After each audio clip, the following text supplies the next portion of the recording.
So I'm losing subscribers on this channel, and I know exactly why. Not everybody can say that, but in my case right now, I know exactly why we're losing subscribers. And fortunately, I'm still gaining subscribers at a higher rate than I'm losing them. So we're just growing just a little bit slower than we were. But let me tell you a little bit story as to why I'm losing subscribers and why I'm okay with it. I started this channel a few years back, actually several years back. And the first few videos on this channel were just showing how I take care of my medically complex daughter. We were going on a little vacation. We needed to hire a nurse in a different state. And in order for us to show her how we kind of treat her during certain medical conditions, whether seizures or excessive saliva and these kinds of things with suctioning, we uploaded a couple of videos to YouTube, I think 4 videos to YouTube, and so we could share them with that nurse. Well, flash forward a few years from there, now in 2020 during COVID, I just thought, let me check on those videos and see what they're like. And each one of those videos had like hundreds of views, and I thought, this is weird. Why we wanted to share them with one person? Why do they have hundreds of views at this point? So I asked in the comments, and I asked, why are you guys watching these videos? And they said, well, I have a daughter who has seizures too, and I just wanted to see if her seizures were the same as your daughter's seizures. And other people said, well, I'm a teacher or I'm a nurse, and we don't have a whole lot of experience with identifying seizures, but these are really, really helpful. Thank you for uploading them. So at that point I thought, well, Raylan has seizures every single day. Maybe it'd be helpful to upload more of these so that people can get a better idea of what a variety of her seizures looked like, not just 1 or 2. So I continued doing that for a while. And at one point I had, many seizures on her channel. I've taken some of those down because we just don't need that many on there. But those were extremely helpful to people as they identified seizures in other people. And then this was interesting. At one point, a medical school even contacted me and say, hey, can we use the videos of your daughter's seizures in our medical training for medical personnel, whether doctors or nurses? And I said, absolutely, that's why they're there.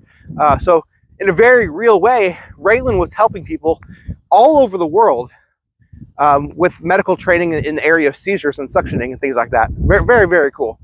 I also learned in that process that not just medical personnel, but people who have disabilities of some kind, specifically seizures, oftentimes they really enjoy the community of other people who had similar conditions.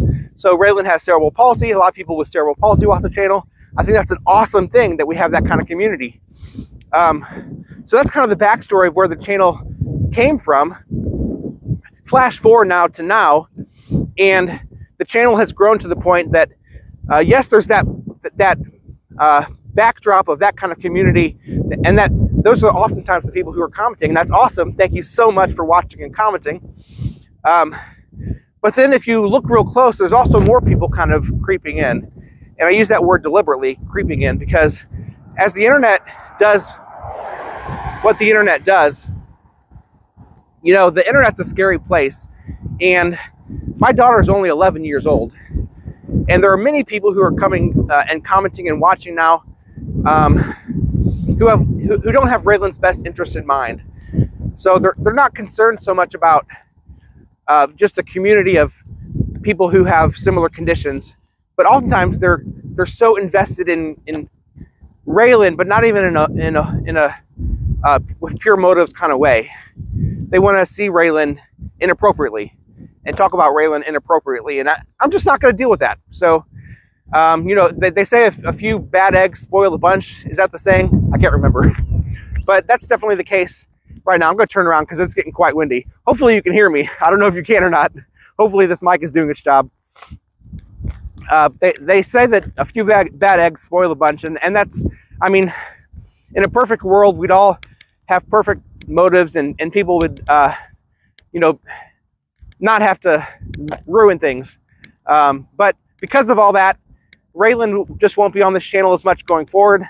Of course, she's part of our family, so we're not going to hide her or anything like that. When we go out on family things and record family things, of course, we'll keep on posting those kinds of things. But she's not going to be the focus. And I've always thought that this channel is about more than her anyway. The thing that I always say on this channel is that There's always hope, even when life seems hopeless. And Raylan's life is kind of an illustration of that, in that she still smiles, she's still part of our family, and we love her so much. But that idea that there's always hope goes beyond Raylan as well. And that's kind of why we've built the community that we have, is to encourage all of us that no matter what we're going through, there's always hope.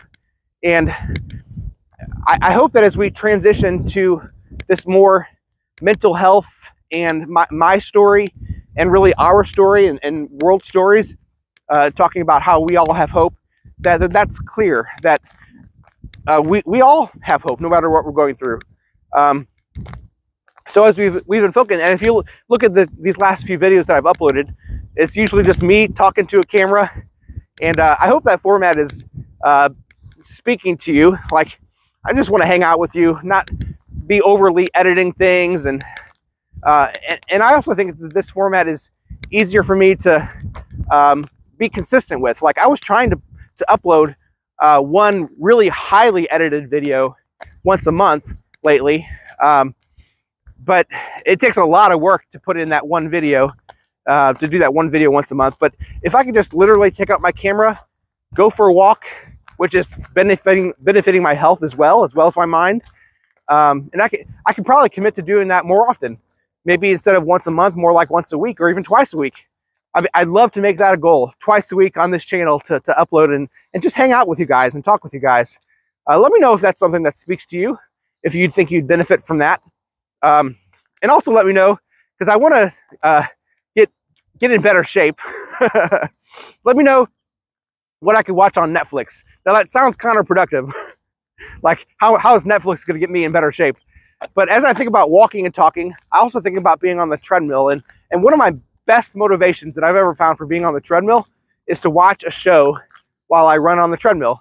And during my break from YouTube last year, I was able to do that pretty consistently. I watched some crime drama, I think, and it was engaging enough that I'd always want to know what happened next. You know, the episodes would end on a cliffhanger, so I'd have to watch the next show the next day on the treadmill to know what happens next. And I would tell myself I can only watch the show if I'm on the treadmill.